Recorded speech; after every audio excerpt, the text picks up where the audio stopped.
नमस्कार, कैसे हैं? आई होप आप लोग स्वस्थ होंगे, मस्त होंगे और तंदुरुस्त भी होंगे। कल देर रात विज्ञप्ति जारी कर दिया गया बीपीएससी टीआरई 2.0 की मैं जिक्र कर रहा हूं, और साथ ही साथ 2 लेटर भी जारी किया गया था जिसमें कहा गया फर्जीवाड़ा को लेकर जिक्र किया गया था। ये सारा जो मैं बातें कर रहा हूँ बीपीएससी टीआरई 1 और बीपीएससी टीआरई 2.0 की मैं बात कर रहा हूँ। विस्तार से इसके बारे में हम जानेंगे, कौन कौन से आवेदन कर पाएंगे, एलिजिबल भी कौन कौन होंगे, कौन कौन से रिक्ति आने जा रही है, रिटर्न में क्या कुछ आया है। आपके बीच एक नियमावली भी घूम रहा है, एक नियमावली भी लेटेस्ट नया प्रकाशित किया गया है, उसके बारे में भी थोड़ा बहुत जानकारी देंगे। बहुत सारे लोग हैं जो सर्विस में हैं, उनका क्या होगा, नियोजित शिक्षक जो सीट 28,000 खाली जा रहा है उनका क्या होगा, तमाम मुद्दा के ऊपर हम बात करेंगे। वीडियो स्टार्ट करने से पहले इससे पहले आप लोग से एक रिक्वेस्ट होगा, लाइक जरूर कर दीजिए, शेयर कर दीजिए, आप सब्सक्राइब करके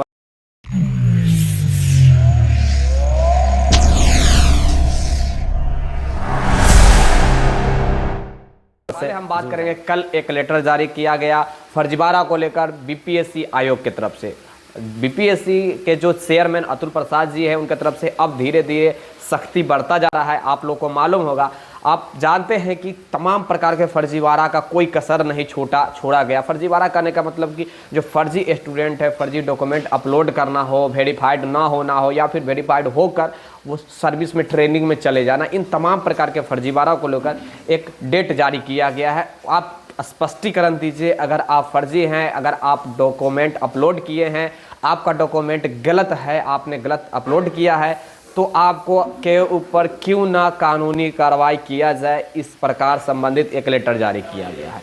लेकिन सबसे बड़ा एक प्रश्न उठ रहा है कि ये वैसे स्टूडेंट के बारे में जिक्र किया गया है जो स्टूडेंट जिनका डॉक्यूमेंट वेरीफाइड नहीं हुआ है, जिनका डॉक्यूमेंट वेरिफिकेशन में छाटा गया है, उनके लिए तो ये कार्रवाई किया जा रहा है। ये अच्छी बात है कि ठीक है, आप उन फर्जी स्टूडेंटों के लिए कार्रवाई कर रहे हैं कि भाई साहब जो डॉक्यूमेंट गलत अपलोड कर दिए थे या फिर डॉक्यूमेंट वेरिफिकेशन में गलत डॉक्यूमेंट लेकर गए, तो उनके लिए कर रहे हैं। ये बहुत अच्छी बात है कि कम से कम ये जो दुराचारी लोग हैं इन लोगों को हटाया जाना चाहिए। नहीं तो ये एक तो सही प्रकार का जो भी है सही व्यक्ति का सीट मार रहे हैं, और साथ ही मानव क्षति, जैसा कि जो ट्रेनिंग करा रहे हैं उनकी क्षति हो या फिर इकोनॉमिक क्षति हो, आयोग को परेशान किया जा रहा है। तो इन तमाम प्रकार के जो आयोग को परेशान किया जा रहा है, मानव क्षति हो, तमाम प्रकार की जो क्षति है ये पहुंचाया गया है इनके द्वारा, तो इन पे सख्त कानूनी कार्रवाई किया जाना चाहिए। लेकिन एक प्रश्न और उठ रहा है कि जो फर्जी स्टूडेंट जो चले गए हैं, ऑलरेडी प्रशिक्षण में चले गए हैं, उनके बारे में तो इस लेटर में किसी प्रकार का जिक्र ही नहीं किया गया है। तो मैं उनसे हाथ जोड़कर बीपीएससी आयोग चेयरमैन अतुल प्रसाद जी से रिक्वेस्ट करना चाहूँगा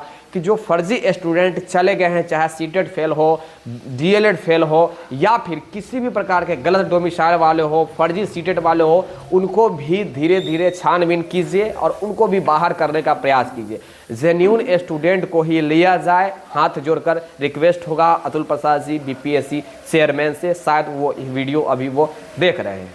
नेक्स्ट पॉइंट पे हम बात करेंगे कि कल एक लेटेस्ट जो भी है विज्ञप्ति जारी किया गया, लेटेस्ट विज्ञप्ति जारी किया गया, और उस विज्ञप्ति में ये डिटेल नहीं है कि जो नियोजित शिक्षक जो 28,000 नियोजित शिक्षक अभी इस टीआरई 1 का जो बच रहे हैं वो रिक्ति का क्या किया जाएगा।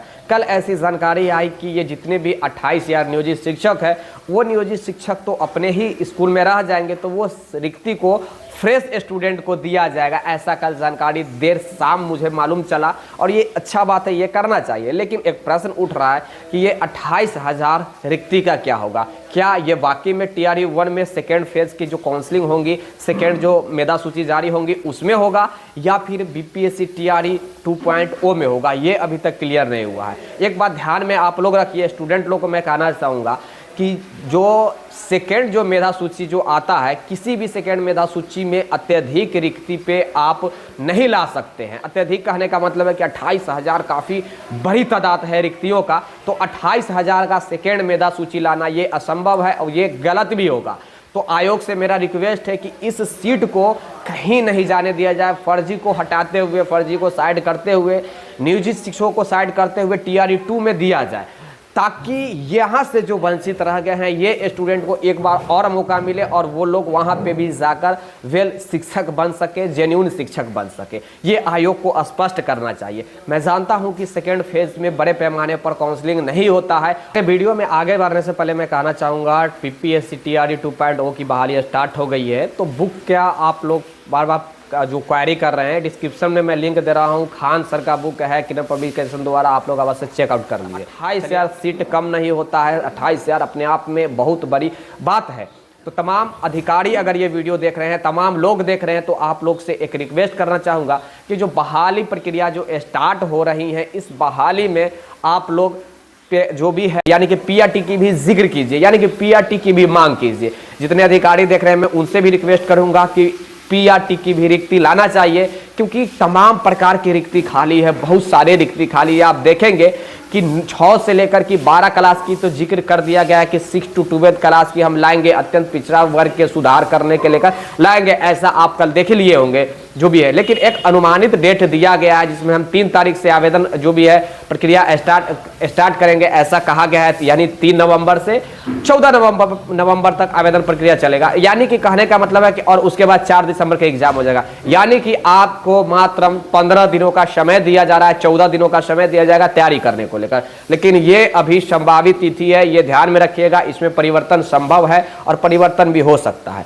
आयोग को इस पे स्पष्ट करना चाहिए कि 1 to 5 में आके सीट की जिक्र नहीं किया गया है, इस लेटेस्ट 2.0 में तो क्यों नहीं किया गया है, वो भी क्लियर कीजिए। और वो भी जो अभी रिक्ति जो बच रही है, ये रिक्ति में अगर सेकेंड फेज में थोड़ा बहुत अगर जो भी हो रहा है कोऑपरेट करने का प्रयास किया जाए, नहीं तो ये बहाली को शिफ्ट कर दिया जाए 2.0 में, क्योंकि काफ़ी जल्द ही बहाली आ रही है। तो ये तमाम सीट को उठाते हुए आप ले आकर वहाँ पे रख सकते हैं 2.0 में। ये आयोग से मेरा पर्सनली रिक्वेस्ट होगा और निवेदन होगा। आज तक जितने भी हमने वीडियो के माध्यम से जानकारी दिया या फिर जो भी मांग किया है, हर मांगों को पूरा आयोग ने किया है। तो आज ये भी मांग एक बहुत बड़ी मुद्दा है और रिक्वेस्ट है आयोग के अधिकारी अतुल प्रसाद जी से, और स्टूडेंटों को भी डिमांड ये करनी चाहिए। साथ साथ डोमिसाइल की मांग एक बड़े पैमाने पर उठ रहा है कि डोमिसाइल मिलना चाहिए।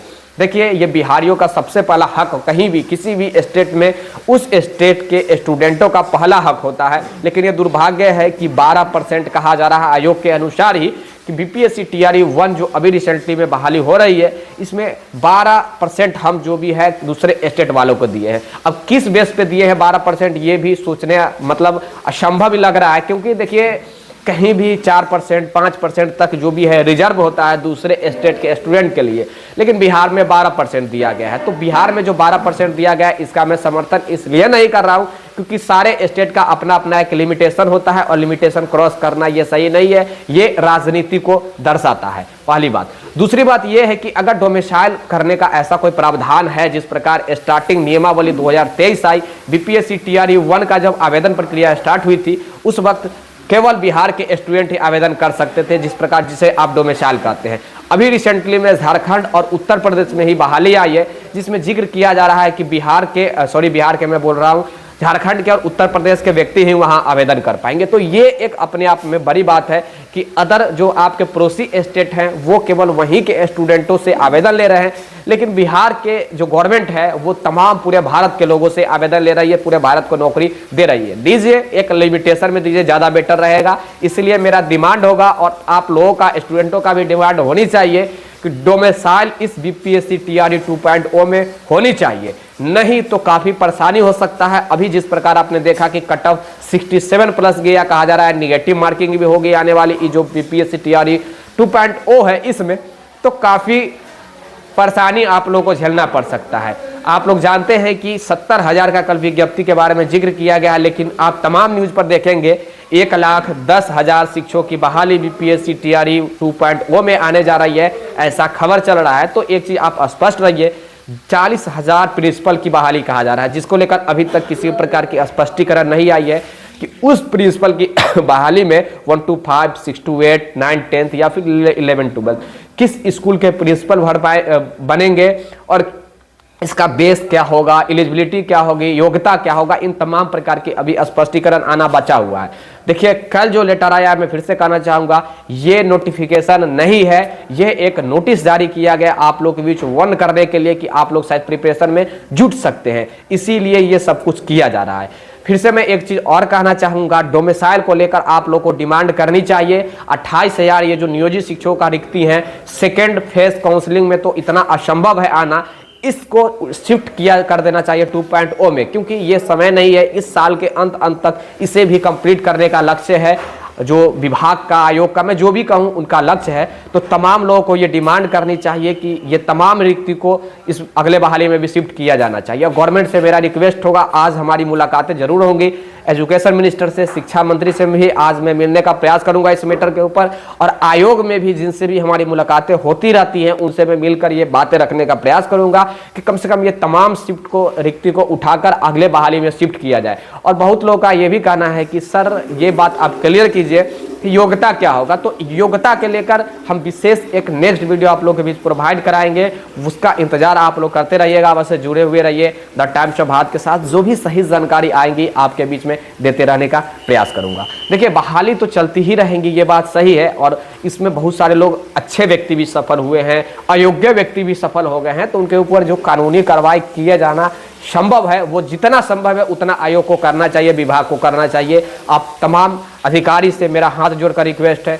मैं जानता हूं कि ये वीडियो आप देख रहे हैं, अधिकारी देख रहे हैं, जो भी जिस भी विभाग के अधिकारी देख रहे हैं, जिस प्रकार हो उस प्रकार फर्जीवाड़ा के ऊपर काम किया जाए, ताकि बिहार के चाहे जो भी जेन्युइन स्टूडेंट है, जो डीएलएड है, बीएड है, या फिर सीटेड बीटेड टेस्टेड क्वालिफाइड है, जिनका डॉक्यूमेंट सही है, जेन्युइन है, उनको नौकरी दिया जा सके। और जो वाकई में जेन्युइन पढ़ाई किए हैं उनका डॉक्यूमेंट, सारा डॉक्यूमेंट जेन्युइन ही होगा, इसमें कहने की कोई आवश्यकता नहीं है, जेन्युइन स्टूडेंट को दिया जाना चाहिए। शेयर और सब्सक्राइब जरूर कर दीजिएगा, जुड़ जाइएगा, वीडियो को फॉरवर्ड कर दीजिए तमाम अपने दोस्तों के यहाँ। तब तक के लिए जय हिंद, जय Bharat, have a nice day, take care, bye bye. जैसे जैसे जो भी जानकारी आएंगी आपके बीच में देने का प्रयास करूंगा। तब तक के लिए जय हिंद, जय Bharat, have a nice day, take care, bye bye. Video को ज़्यादा से ज़्यादा आप लोग फॉरवर्ड कीजिए ताकि आपको भी बेनिफिट पहुंचती रहे। धन्यवाद।